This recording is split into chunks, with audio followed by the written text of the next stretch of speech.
로봇 한 대를 들이는 문제로 시작된 갈등이 이제는 현대차의 미래 전략과 한국 제조업의 향방까지 흔들고 있습니다. 표면적으로는 노조와 회사의 대립처럼 보이지만 그 안을 들여다보면 훨씬 더 거대한 흐름이 움직이고 있습니다. 최근 전국 금속노조 현대차지부 소식지에는 이런 문구가 실렸습니다. 노사 합의 없이 단 한 대의 로봇도 현장에 들어올 수 없다. 그런데 이건 단순한 경고가 아니었습니다. 회사가 아직 국내 공장에 로봇 도입 계획을 공식화하기도 전에 노조가 먼저 강수를 둔 것입니다. 일주일 뒤에는 더 수위를 높였습니다. 사측이 일방통행하면 판을 엎겠다. 사실상 전면전을 예고한 셈입니다. 노조가 이렇게 강경하게 나설 수 있는 데에는 분명한 이유가 있습니다. 허세가 아니라 법적 근거가 있기 때문입니다. 현대차 단체 협약 41조 1항에는 회사가 새로운 기계나 기술을 도입할 경우 반드시 노조에 통보하고 고용안정위원회를 열어 심의 의결해야 한다는 조항이 담겨 있습니다. 쉽게 말해 노조가 동의하지 않으면 공장에 로봇을 들이기 어려운 구조입니다. 실제로 2011년 신형 i30 생산 라인 자동화 추진 당시 노조가 이 조항을 근거로 맞서면서 한 달 넘게 생산이 멈춘 적이 있습니다. 2019년 울산 공장 디지털화 역시 1년이나 늦춰졌습니다. 여기에 더 강한 무기까지 더해졌습니다. 2026년 3월 10일 시행된 노란봉투법, 정식 명칭으로 개정노동조합법 2조 3조입니다. 이 법에 따르면 근로조건에 영향을 미치는 사업 경영상의 결정도 노동쟁의 대상이 됩니다. 다시 말해 로봇 도입이 노동자의 일자리에 영향을 미친다고 판단되면 노조의 파업도 합법으로 인정될 가능성이 생긴다는 뜻입니다. 고려대 박지순 법학전문대학원 교수는 노란봉 특법이 현대차 노조의 로봇 도입 저지에 거의 100% 활용될 수 있는 근거가 될 것이라고 진단했습니다. 대형 로펌의 노동 전문 변호사 역시 현대차가 노조 반대를 무릅쓰고 당장 국내에 아틀라스를 투입할 길은 사실상 없어 보인다고 평가했습니다. 그렇다면 현대차는 이런 철벽 방어 앞에서 물러난 걸까요? 그렇지 않습니다. 오히려 여기서부터 이야기는 전혀 다른 방향으로 흘러갑니다. CES 2026 직후 현대차가 공개한 로드맵을 보면 우리의 아틀라스 로봇은 2028년부터 미국의 메타플랜트 공장에 우선적으로 투입하겠다는 계획이 분명하게 제시돼 있습니다. 노조의 저항이 강한 한국 공장이 아니라 미국 조지아주 신공장에서 먼저 로봇 시대를 열겠다는 전략입니다. 동시에 현대차는 2030년까지 미국 시장 판매 차량의 80%를 미국 현지에서 생산하겠다고 선언했습니다. 이 대목이 의미하는 바는 분명합니다. 한국 노조가 국내 공장에서 아무리 로봇 도입을 막아도 회사가 로봇 운용이 자유로운 해외 공장으로 물량을 옮기면 그만이라는 뜻입니다. 그리고 이 가능성을 더 현실적으로 만드는 것은 숫자입니다. 삼성증권 분석에 따르면 아틀라스를 약 3만 대 규모로 양산하기 시작하면 대당 가격은 4,795만 원 수준까지 낮아질 수 있습니다. 배터리만 적기에 교체하면 24시간 연중 가동도 가능하다는 점을 감안해 계산한 시간당 운영 비용은 1,453원에 불과했습니다. 현재 현대차 한국 공장 노동자의 시간당 인건비가 약 55, 0원 수준이라는 점을 생각하면 로봇 운용 비용은 사람의 38분의 1 수준이라는 계산이 나옵니다. 삼성증권은 아틀라스가 본격 투입될 경우 차량 한 대당 생산 원가가 53% 더 절감될 수 있다고도 전망했습니다. 여기에 또 하나의 상징적 숫자가 있습니다. 2026년 3월 기준 현대차가 인수한 보스턴 다이내믹스의 기업 가치는 30조 원으로 평가됐습니다. 현대차가 처음 인수할 당시 투입한 금액은 약 1조 2,500억 원 수준이었는데 5년 만에 몸값이 24배로 뛰어오른 것입니다. 이는 현대차가 선택한 로봇 중심 전략에 대해 전 세계 시장이 상당한 기대를 걸고 있다는 해석으로 이어집니다. 30조 원 규모의 가치가 걸린 이 전략을 노조 반대만으로 쉽게 접을 기업은 많지 않을 것입니다. 그런데 흥미로운 점은 노조가 로봇 도입을 강하게 막아서던 그 시기, 회사에 진짜로 요구한 핵심 사안은 정년 연장이었다는 점입니다.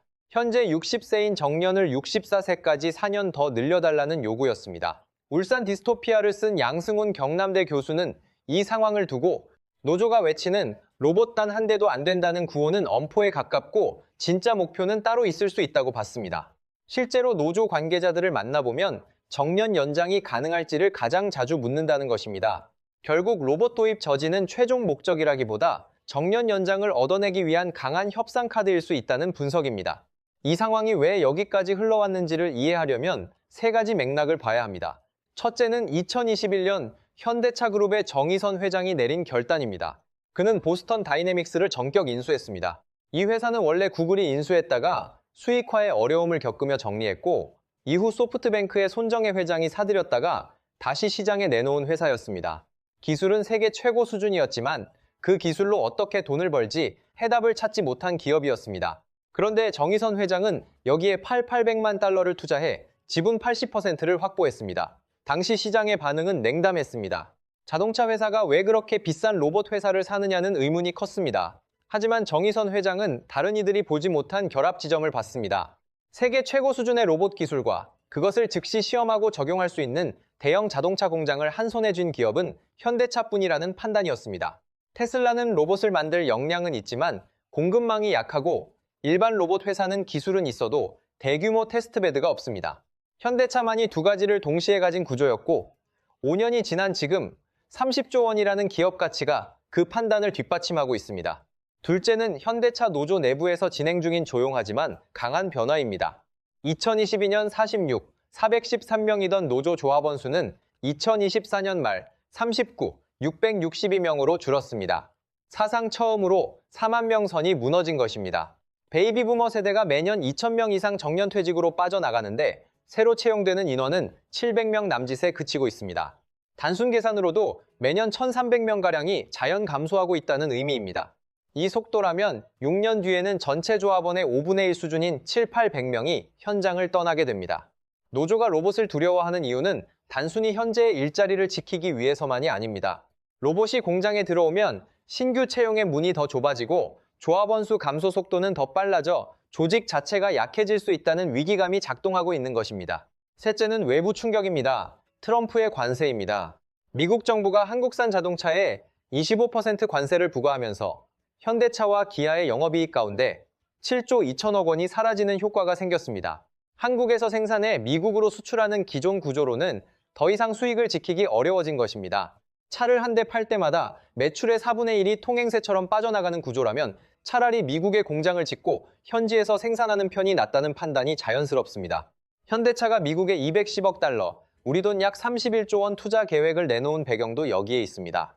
이 세 가지를 겹쳐보면 큰 그림이 선명해집니다. 정의선 회장은 이미 5년 전부터 로봇 시대를 준비해왔고 노조는 인구 구조 변화로 서서히 약해지고 있으며 트럼프 관세는 해외 생산 확대를 강하게 밀어붙이고 있습니다. 만약 노조가 국내 공장에서 끝까지 로봇 도입을 막아선다면 회사는 로봇 활용이 자유로운 미국으로 무게중심을 옮기면 됩니다. 1990년대 말 새로운 기술 도입 시 노사 협의를 거친다는 문장을 단협에 넣을 당시에는 30년 뒤 사람처럼 움직이는 로봇이 공장을 누비는 상황을 상상하지 못했을 것입니다. 과거의 그 한 줄이 지금 최첨단 로봇 아틀라스의 발목을 잡고 있는 셈입니다. 하지만 이 갈등을 단순히 노조와 회사의 1대1 대결로 보면 충분히 이해하기 어렵습니다. 실제로는 적어도 5개 이상의 이해관계자가 각자의 계산으로 움직이는 복잡한 판입니다. 먼저 경영진에게 로봇 도입은 선택의 문제가 아니라 생존 전략입니다. 미국 관세로 7조 원 규모의 부담이 생겼고 중국의 BYD는 로봇을 활용해 원가를 빠르게 낮추며 가격 경쟁을 주도하고 있습니다. 테슬라는 프리몬트 공장에 옵티머스 로봇 1,000대 이상을 투입하겠다고 밝히며 공장 자체를 로봇 생산 거점으로 바꾸려 하고 있습니다. BMW도 올해 6월부터 라이프치 공장에 휴머노이드 로봇을 본격 도입할 계획입니다. 전 세계가 사람과 로봇이 함께 일하는 미래형 공장으로 뛰고 있는데 현대차만 국내 도입을 둘러싸고 제자리 논쟁을 이어가는 구도입니다. 반면 노조는 단체 협약 41조와 노란봉투법이라는 강력한 방패를 들고 있습니다. 법적으로만 보면 국내 공장에 로봇 한 대를 들이는 데에도 노조 동의가 사실상 필요한 구조입니다. 그러나 이 방패에는 치명적인 한계가 있습니다. 대한민국 안에서만 통한다는 점입니다. 단체 협약은 국내 사업장에만 적용되고 노란봉투법 역시 국경 밖에서는 효력이 없습니다. 현대차가 미국 조지아주 공장에서 로봇을 생산하고 투입하는 일을 한국 노조가 법적으로 막을 근거는 없습니다. 그래서 현대차의 전략은 단순히 미국부터 로봇을 넣겠다는 수준이 아닙니다. 3단계의 우회 전략으로 해석할 수 있습니다.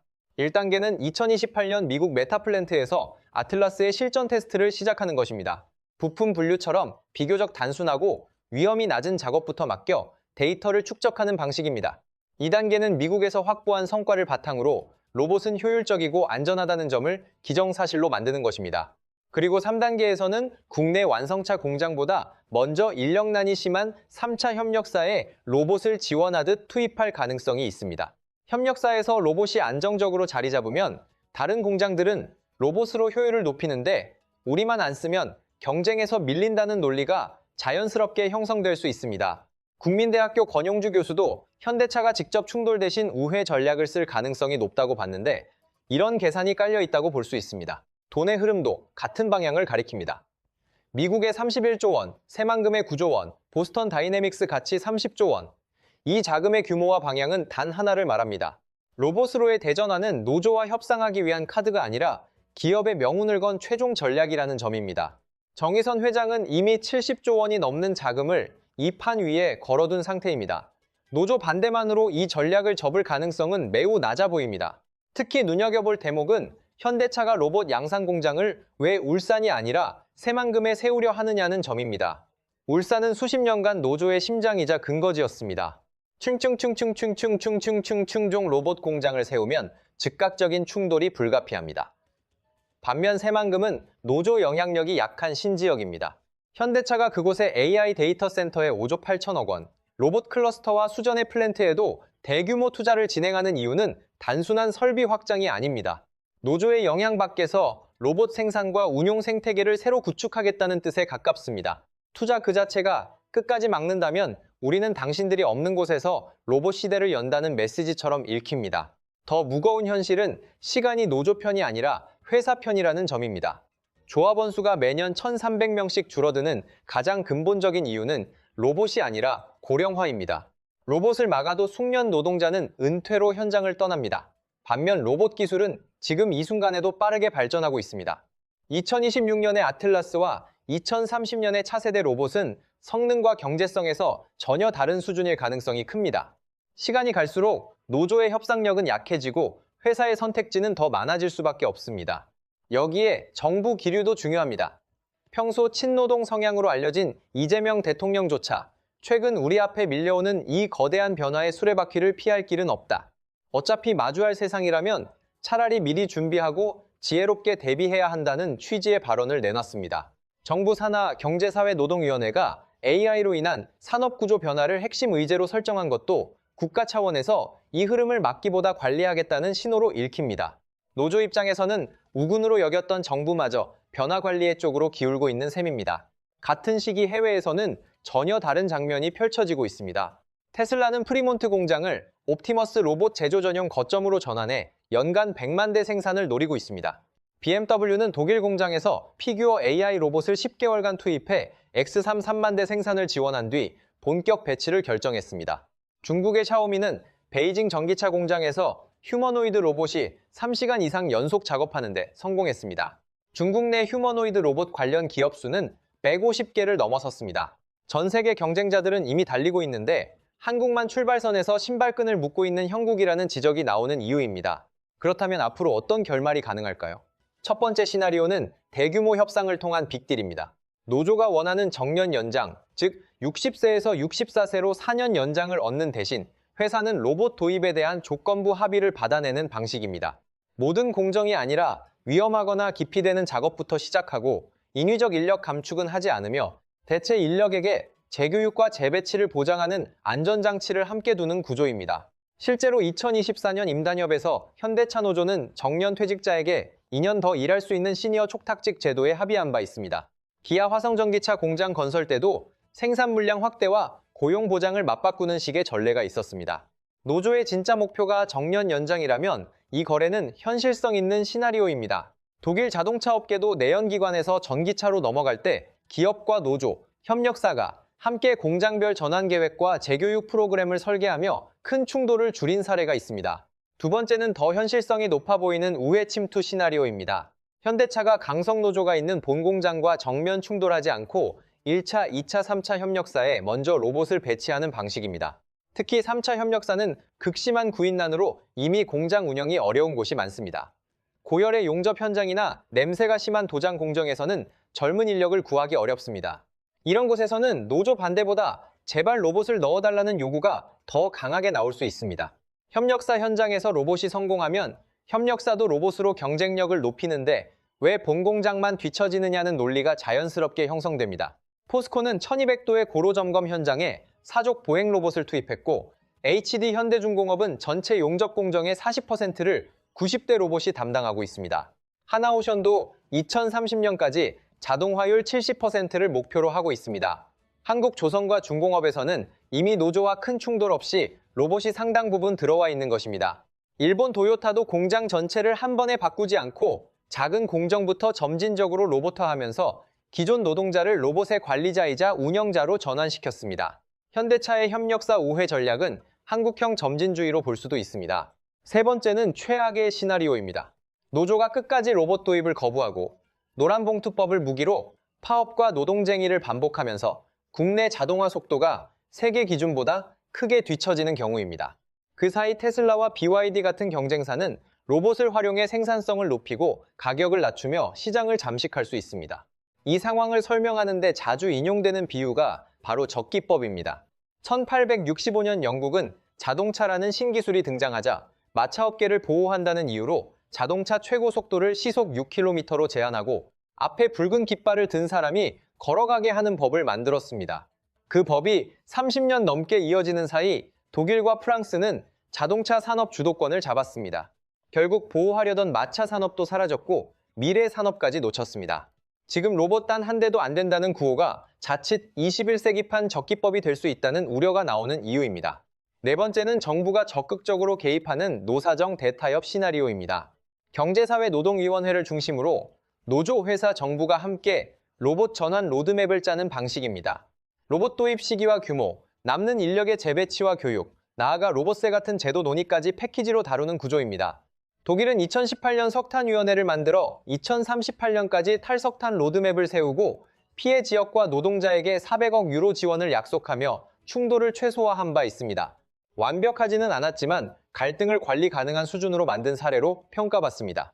한국에서도 이와 비슷한 논의가 열릴 가능성은 충분히 있습니다. 현실적으로는 첫 번째 빅딜과 두 번째 우회 침투가 동시에 진행될 가능성이 가장 높아 보입니다. 공식 협상 테이블에서는 정년 연장과 로봇 도입을 놓고 밀고 당기기를 이어가고 그와 별개로 협력사 현장에는 로봇이 조금씩 자리 잡는 투트랙 구조입니다. 다만 갈등이 장기화되면서 모두가 패자가 되는 세 번째 시나리오 역시 결코 배제할 수 없습니다. 결국 핵심은 2028년 미국 조지아주 공장에서 아틀라스가 실제로 얼마나 안정적이고 효율적으로 작동하느냐에 달려 있습니다. 그 결과 하나가 한국 내 논의의 속도와 방향을 크게 바꿀 수 있기 때문입니다. 물론 반론도 있습니다. 첫째, 노조의 반대는 헌법이 보장한 정당한 권리이며 로봇은 실제로 일자리를 위협할 수 있다는 주장입니다. 이 우려를 뒷받침하는 데이터도 일부 있습니다. 한국노동연구원의 과거 보고서에서는 제조업 로봇 도입 시 고용률이 0.6%포인트 상승하고 임금도 다소 올랐다는 결과가 나왔습니다. 다만 이는 반복 작업 중심의 기존 산업용 로봇에 관한 이야기입니다. 사람처럼 걷고 두 손을 쓰는 휴머노이드 로봇에 대한 데이터는 아직 충분하지 않습니다. 같은 연구에서도 45세 이상 중장년층의 고용률은 오히려 낮아지는 경향이 나타났습니다. 현대차 노조원의 다수가 이 연령대라는 점을 고려하면 그들의 공포를 단순한 과장으로 치부하기는 어렵습니다. 다만 그렇다고 도입 자체를 무조건 막는 것이 해법인지는 별개의 문제입니다. 매년 1,300명씩 자연 감소하는 인력 공백을 로봇이 아니라면 무엇으로 메울 것인지도 함께 답해야 하기 때문입니다. 둘째, 아틀라스의 실용성이 과장됐다는 지적도 있습니다. 실제 공장은 유튜브 시연 영상처럼 통제된 환경이 아닙니다. 열, 먼지, 소음, 협소한 공간, 예측 불가능한 변수들이 많습니다. 보스턴 다이내믹스의 사족 보행 로봇 스팟도 초반 화제성에 비해 상업화까지 시간이 오래 걸렸습니다. 이런 비판은 충분히 타당합니다. 다만 현대차가 처음부터 전 공정을 맡기는 것이 아니라 부품 분류처럼 상대적으로 쉬운 작업부터 시작하려 한다는 점은 주목할 필요가 있습니다. 게다가 BMW 공장에서는 이미 다른 로봇이 10개월간 실제 생산을 지원하며 일정한 가능성을 보여준 상태입니다. 셋째, 한국 공장은 여전히 현대차의 핵심이며 공장이 비계될 것이라는 전망은 과도하다는 반론도 있습니다. 실제로 울산 공장은 제네시스와 최신 전기차를 생산하는 전략기지입니다. 현대차도 공식적으로는 국내 생산 물량 감축 계획이 없다고 말하고 있고 단협에도 국내 생산량 하한선 관련 규정이 있습니다. 당장 공장이 텅 비는 상황을 상정하는 것은 무리일 수 있습니다. 하지만 2030년 미국 판매 차량의 80%를 현지 생산한다는 목표가 현실화되면 한국에서 만들어 미국으로 수출하던 물량이 줄어드는 구조라는 점 역시 부정하기 어렵습니다. 감축은 없다는 약속은 현재 시점의 기준일 수는 있어도 먼 미래까지 보장하는 약속이라고 단정하기는 어렵습니다.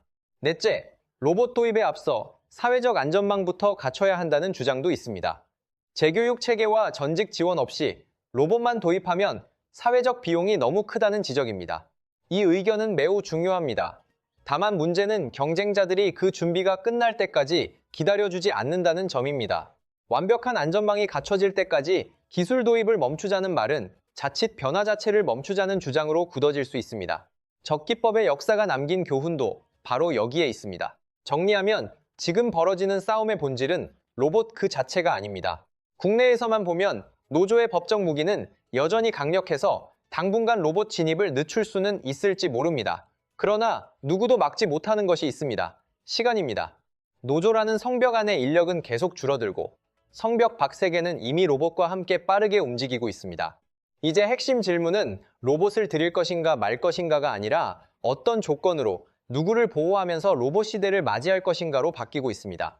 현대차 노조가 겪는 진통은 특정 기업만의 문제가 아닐 수 있습니다. AI와 로봇은 공장뿐 아니라 사무실, 연구소, 예술 영역까지 빠르게 스며들고 있습니다. 결국 우리 모두는 언젠가 나보다 일을 더 잘하는 기계가 등장했을 때 나는 무엇으로 나의 가치를 증명할 것인가 라는 질문과 마주하게 될 가능성이 큽니다. 지금 현대차에서 벌어지는 이 갈등은 어쩌면 우리 사회 전체가 맞닥뜨릴 변화의 예고편일지 모릅니다.